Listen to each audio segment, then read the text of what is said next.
Hey people, this passage in Philippians chapter 2 has an awful lot to say to us about practical Christian living.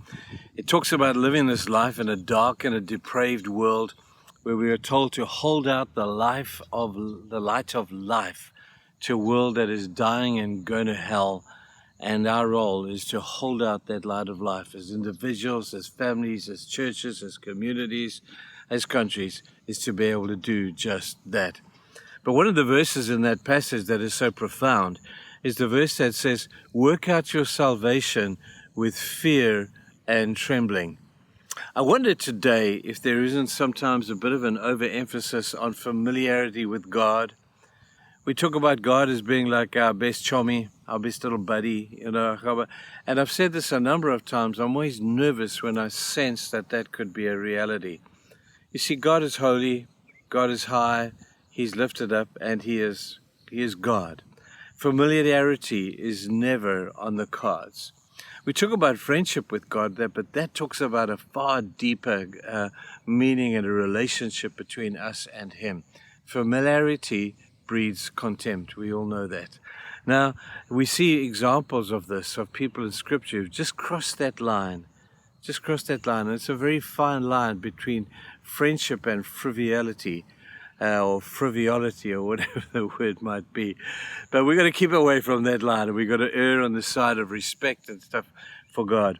Now, this fear and trembling is a word that seems to go in the face of our free salvation. That salvation is free and salvation is a gift. Well, I've got to tell you, it is all of those things. Salvation is free. It costs Jesus everything, and at the end of the day, it'll probably most definitely cost us everything, but in a sense, it's free. We don't have to earn it. But also, we see how this freedom has led us to a place where we don't always want to be. This fear and trembling is a real thing. But we think that it's all about God's love for us, don't we? And indeed, where would we be without the love of God? But there is a dual motivation for holiness. Our desire for sanctification has got to have more than just a love thing. Love is great, and love is the big one. But there is a fear factor that needs to be brought into this. Now, this respect for God means the fear of God is a high respect for somebody who I never want to hurt. I don't want to hurt God because I've sinned. I don't want to go in the face of His laws just to prove my freedom.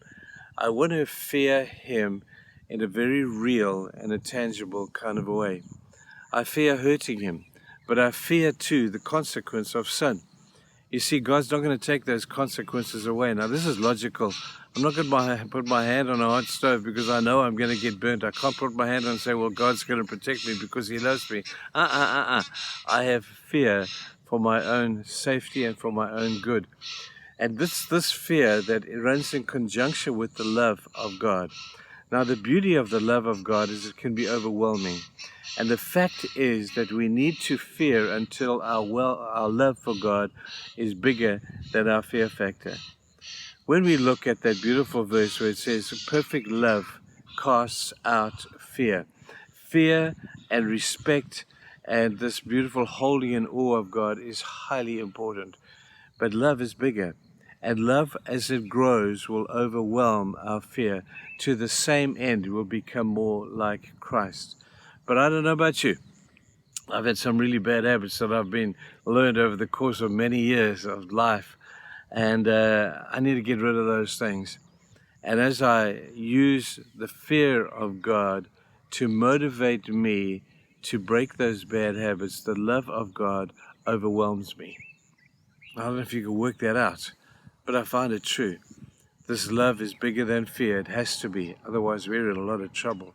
But there has to be a fear and a deep, holy respect for God that runs hand in hand with the incredible love of God for us and our love for Him. You see, that verse says, perfect love casts out fear. Man, I want to love God perfectly, don't you? But right now, I can't say I do. And so while I can't love God perfectly, I need a bit of fear to keep me on track. A bit of high and holy respect for God, His ways and His laws. I love it when Peter, we used that example on Sunday, didn't we? Where Peter met Jesus on the seashore and he was very fearful. because he said, what's Jesus going to say to me? I denied him 3 times. Last I saw him, I jacked out on him, and when he needed me the most, I left him. But Jesus met him at the point of where he was. When he said to Peter, do you love me? 3 times. The first 2 times he used the word agape, meaning, do you love me perfectly? And Peter was honest and said, Lord, you know I don't. I've just denied you. And Jesus asked him again, do you love me perfectly? He said, Lord, you know I don't. I just can't claim that I do. And then the last time Jesus said, that's okay. I'll meet you where you're at. I will philo love you. Can you philo love me? Jesus said to Peter. And Peter said, I can't do that. And Jesus said, but you won't stay there. There will come a time when you will love me perfectly. You will love me to death, the same death that I will die upon a cross. You will love me perfectly, and your love is going to grow, and your fear will need to diminish. So if you can see if you can work that one out today, people. In my mind, I've got it, but I'm not sure I've explained it that well. But think about it. It's a profound thought. Have a great day. Bye-bye.